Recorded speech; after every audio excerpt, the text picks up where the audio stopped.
Hello, everyone. It's Chris Sawyer. Once again, welcome back to the Varietal Show. Today, I have a very special guest, my good friend Ken Bernards, and this is his brand, Ancien. Ken and I have known each other for quite a while, and I am super excited to be here. We are in Coombsville area of Napa. The little town of Napa, if we look right over there, we're looking at the Coombsville appellation. And Ken, here we are. I met you so long ago in Carneros and all the great wines that you made in the Carneros appellation, which just it goes this way. Here we are. We're going to talk about your wines today. How are you doing? I'm doing great, thanks. Good. It's great to be here. This is your new tasting room, so we get to look exactly at where this wine is pretty much from. And this is a great Chardonnay. You got started earlier and learning about Chardonnay and Pinot Noir because you grew up somewhere different than California now, didn't you? Yeah, I'm a transplanted Oregonian. Oregonian, right here, you guys. True Oregonian. I think something like for every 100 people that move from California to Oregon, there's one or two that get sent back to California. So that was me. Yeah, well, I think that the really fun thing that I learned about you is that you went to Oregon State. You're a Beaver.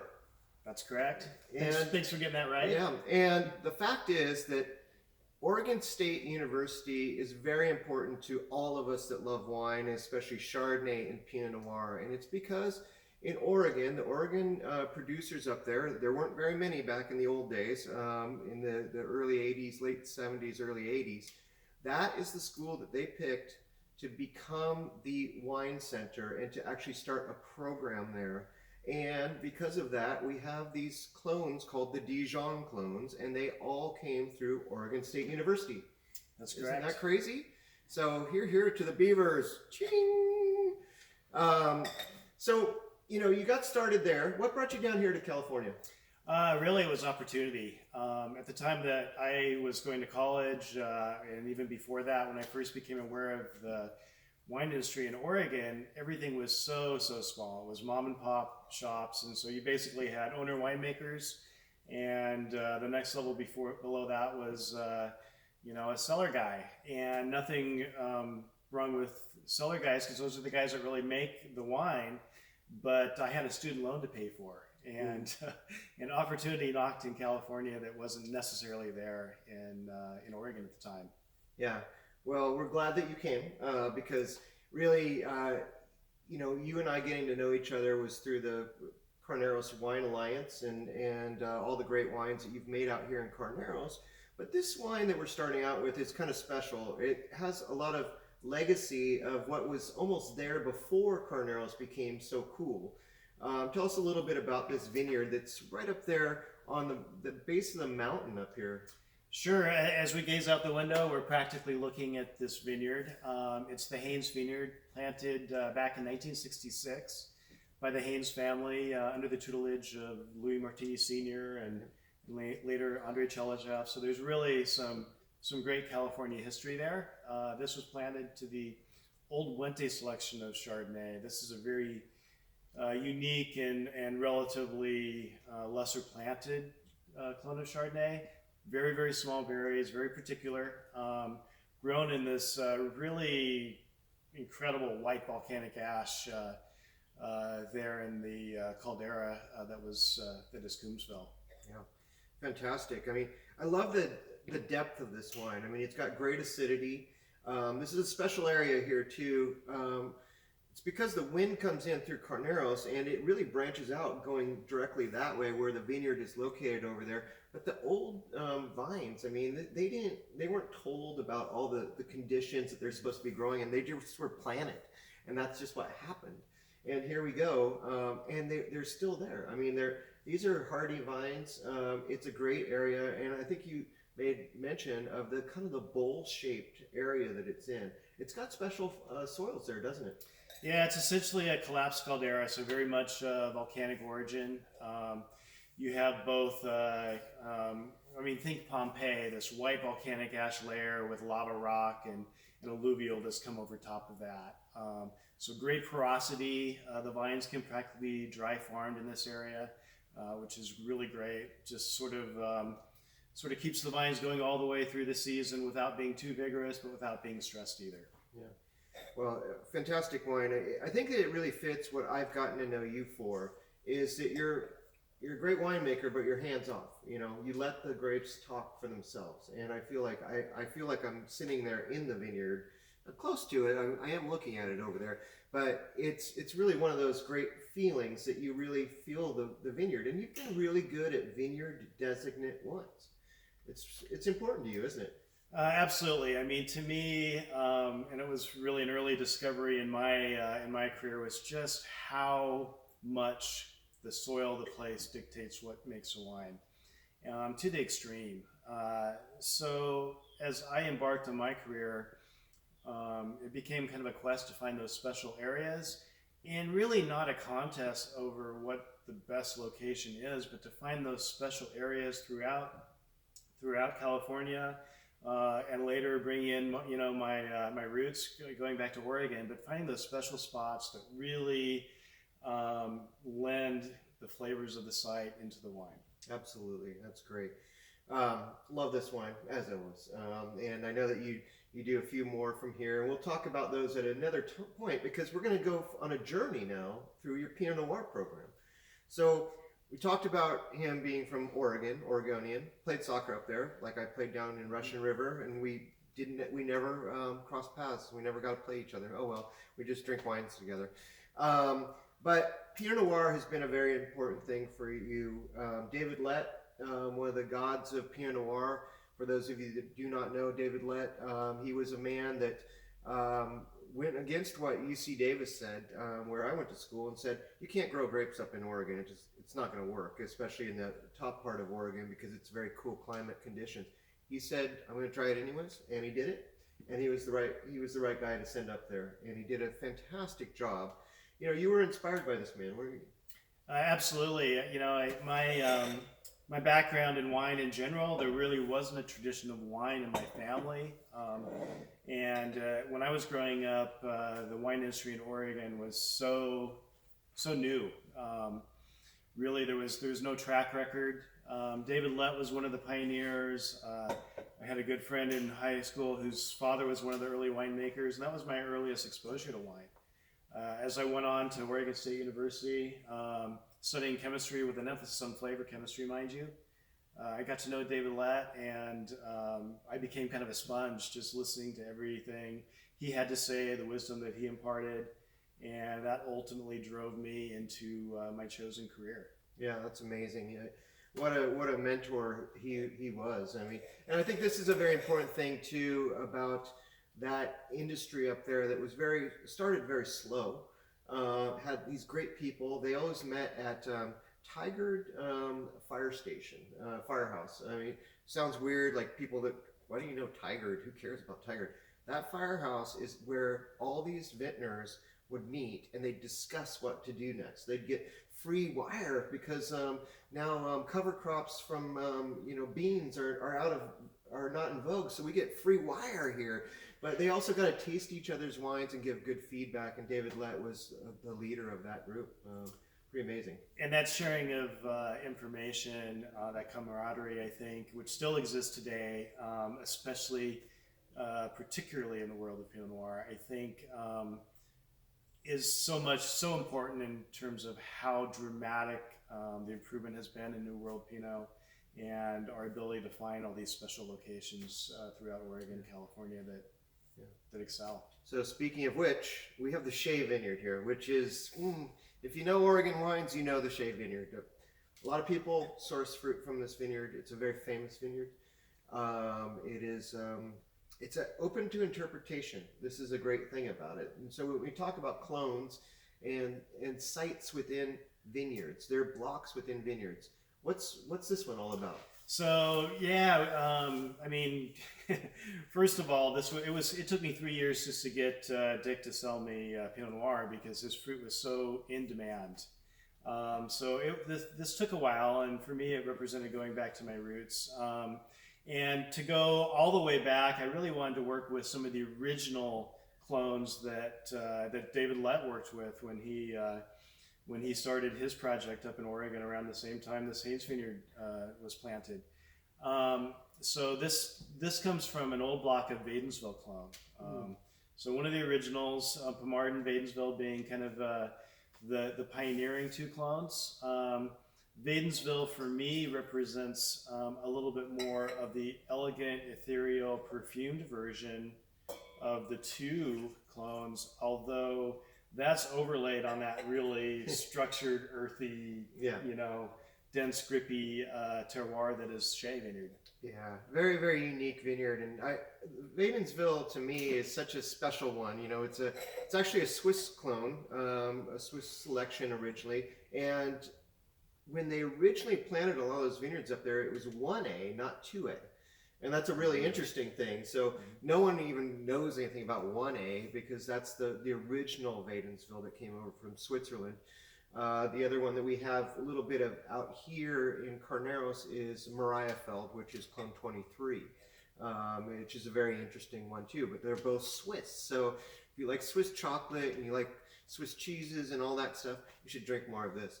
You think that's a good marketing tool? I think it's good. Yeah, sure. It's all good. But if you really want to get into Wadensville clone, Oregon is the place. I mean, there's a little bit in Anderson Valley that we find here in California, but not much. It's really an Oregon thing, and I think that's really interesting. And I think if you talk to the Oregonians, it was kind of sheer luck that it worked out that way. The idea was that this is a cooler area, and perhaps subject to fall rains, and the theory was that a Swiss clone would perhaps ripen a little sooner and be a little bit more impervious to potential rain. Yeah, smart people up there.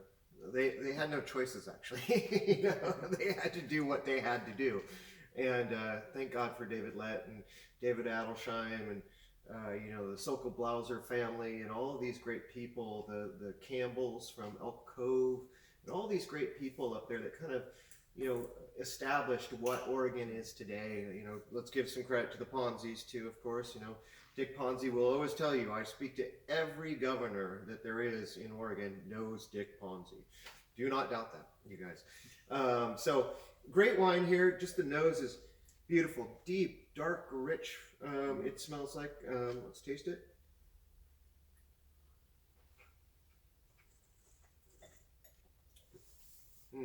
Dark berries, dark cherry, a lot of almost that black raspberry kind of effect too. There's nice levels of spice in here too. It's got a lot of backbone. It's got structure. This is the kind of wine that really I think of from Oregon. It's not only tasting great now, it's young, but the fact is that it has the structure that will take it. We can talk about 5 to 10 years easy on this one. For sure, and what you gain with time is more of that elevated, dried roses, potpourri, sage. The perfume rises above that earth and that structure that we see now. Well, I think it's fantastic. Gosh, beautiful color too. Really, really pretty. Kind of dark crimson kind of hue. For me, I'm looking at nice piece of pork with this would be really starter one. Duck is coming to mind. Duck, it seems like it's calling for duck, and I don't mean to offend you by saying the duck. The University of Oregon was the ducks. He's a beaver. Beavs eat ducks. That's the way it works. So. Sorry, U of O fans out there, but yeah, had to pull that one. Great wine. It's got a lot of character to it, and the fact is it's young. Great vintage here. Up in Oregon, it's a little bit different. This is a 17. It was one of the warmer years on record up there, which is very interesting. Actually, 16 and 17 were both the two highest, temperatures in recorded history. And before that, they had a few vintages that were so rainy they couldn't even get tractors into these vineyards. So it's variable up there. And I will always say this about Oregon and Willamette Valley. If you want the world's greatest Pinot Noirs and specific vintages, you go to Oregon. I mean, that's just what it is. That's why even French Burgundy producers have invested in Oregon. It's that good. Yeah, the thing that really stands out to me, and this goes with my theory of sourcing, if you will, what I consider Grand Cru sites, is that they deliver every year. They deliver in the wet years, they deliver in the warmer years, and they're really true to the terroir. The underlying flavor characteristics don't change from the coolest vintage to the warmest vintage. And that really emphasizes to me what, the level of importance that soil itself has to bear. So we're going to go down, we're coming down here. We kind of stopped into Napa first, and that's where we're at. Now I'm going to pour you some of the Carmel Valley River Ranch Pinot Noir that you make. This is from Monterey County. For those of you that love to travel, I hope you guys all know a little bit about Carmel and of course Monterey, which are right next to each other. But this is a special valley that you have to go into it. Carmel Village itself is very different than Carmel that you see from Highway 1. It's actually a little drive into the village there. So you would go right along Highway 1, and then you'd take a little left right at the shopping center, and you drive for about 10 miles actually into this canyon, and that's where this vineyard is. So this is one of our newest vineyards, although it was planted around 1980, 1982 I think specifically. We've only been producing this since the 2017 vintage. This comes from Ed Penhote's property. Ed Penhote has been our longtime Carneros grower. He established and planted the Toyon farm for us back in 1998, which still remains our key source from the Carneros area. And back in 2017, he moved full-time back to Carmel Valley to his original property and gave me a call and said, "Hey Ken, I'd really like you to work with my Carmel Valley vineyard." And I go, "Well, tell me more. I have never worked with Carmel Valley fruit before." Turns out this is in the bottom of the valley, so it's kind of a lower section, very dry area, and super sandy soils, much like Russian River. Yeah. In fact, it is now our latest ripening vineyard. It tends to come in October because it has such a strong marine influence, fog intrusion, as well as a late spring because it's in a high frost area. Yeah. Well, think about this, everyone. Monterey Bay, it's one of the deepest bays in the world. And so when that wind comes in off the bay, it's very, very cold. And so you have a good diurnal swing there. It's warm. I love going to Carmel Village. It's great because it's warm back there most of the day, but in the evening, it's a little bit different. It gets cold. And so, you go back to some of the great vineyards there, like the Talbot Vineyard, one of the great guys of our time, Rob Talbot, who planted grapes there. Crazy man, crazy. If you guys know Talbot ties, same family indeed. But the fact was, this was this is an area where you really pushed it, and it really is going east-west, which is really crazy because you look at Anderson Valley or some of these other areas that go actually more southeast to northwest. They're kind of going along that way. They are protected by these big mountains in the way. This is not that case. The wind comes right in there and it shuts it down in the afternoon, which is great. It's got great acidity. Yeah, absolutely. It surprised me just how late it comes in. I mean, it's sort of the same time you're picking cool climate Cabernet in Napa Valley, you're picking Pinot Noir in Carmel Valley. So, it really becomes that, you hear it said a lot, but microclimates. It is a microclimate indeed. It's a small area. Very special cuttings that were brought in from Burgundy back in the 70s that were planted in this location. And again, sort of like that sandy soil allows for really good drainage. I think it emphasizes the fruit and spice. Yeah.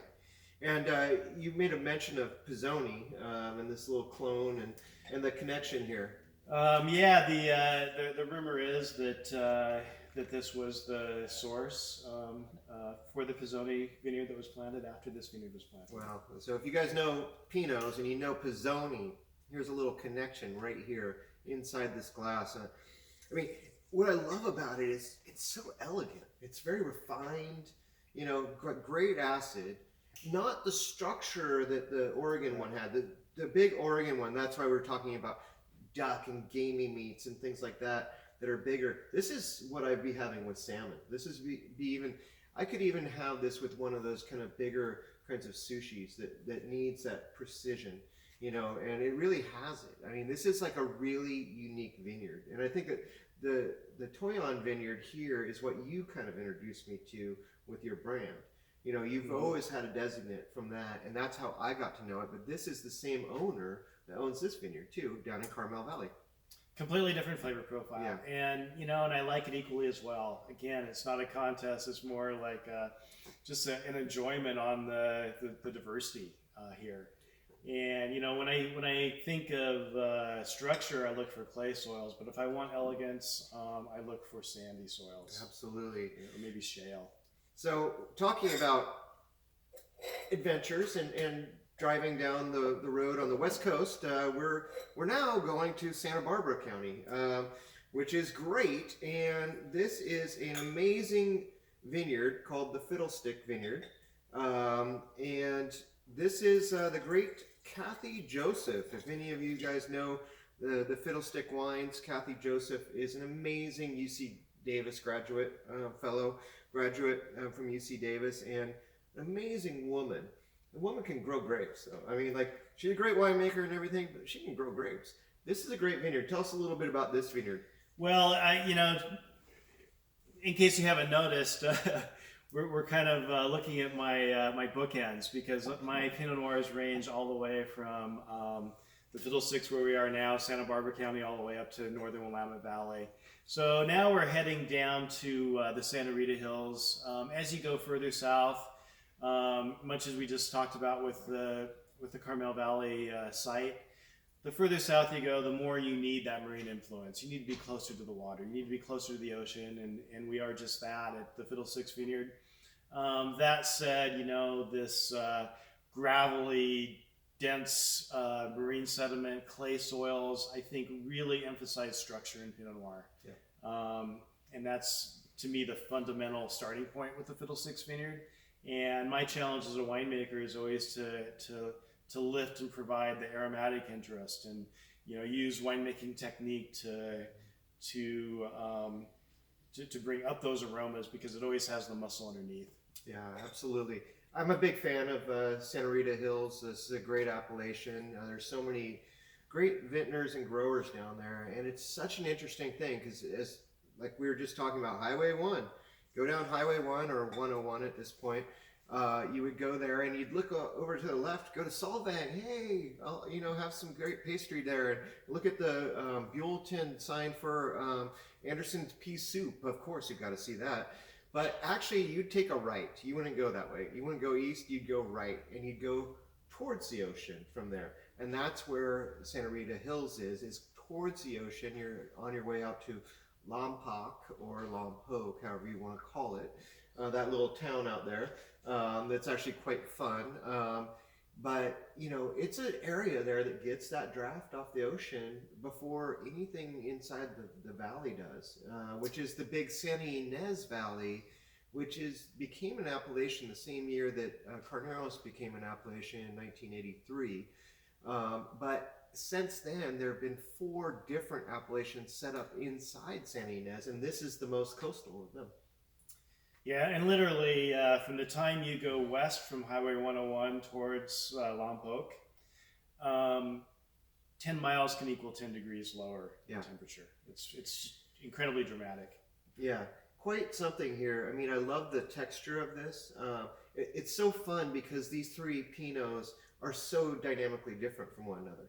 I mean, I'd say that maybe we should have tasted the Carmel Valley first because it's so elegant and almost dainty.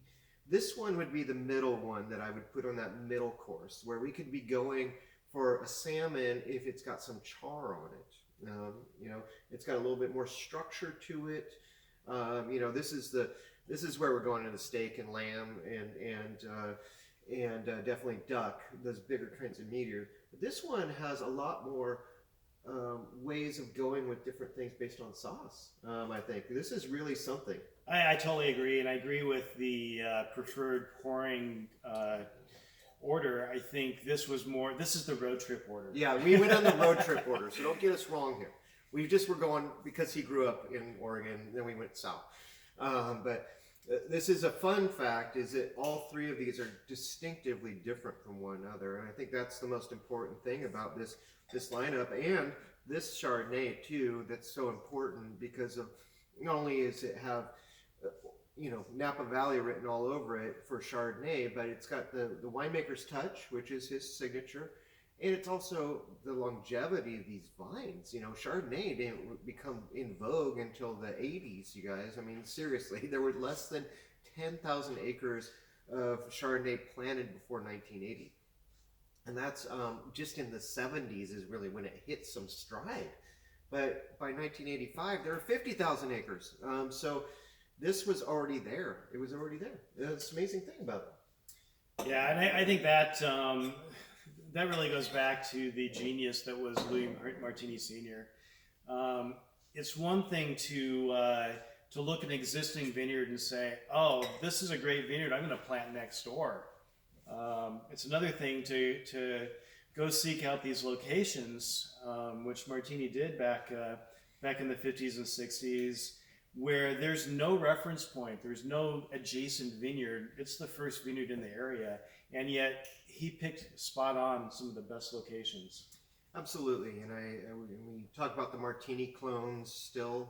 They still exist, just like Pommard and these kinds of older ones that we learned before the Dijon clones came into being, thanks to Oregon State University. Let's not forget the Beavers. But I think that this is a great travel trip. The wines that you make, you care about getting the best sources possible. That's what it's all about. And each of these are, in the range of a couple hundred cases produced. We do everything with gravity, very minimal processing, no filtration, particularly in the case of the Chardonnay. It's just trying to find that great location, that great vineyard, and then kind of hands off. Let the vineyard speak. Bring the best out of it. As a winemaker, to me, the challenge is to make the best expression from each vineyard. And that means tuning into each vineyard. That doesn't mean applying a recipe, but just sort of kind of leading it through the process individually. Really something. Well, I thank you once again for having me over. It's always great to see you and to catch up and learn about your soccer skills. I never knew of this. The man can surf, by the way, too.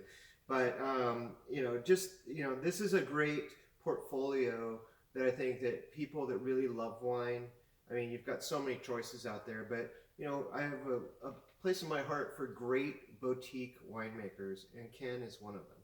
There's no doubt about that. And I love tasting wines with you, and I hope you guys all learned some stuff about these areas and about this man and this brand, Ancien, because it's killer. Loved it. Thank you. Thank you. Thanks once again for tuning in to the Varietal Show. We love Chardonnay, and we love Pinot Noir. Thanks once again. We'll tune back again soon. Keep it up. Keep drinking these fine wines. Cheers, you guys. Woo!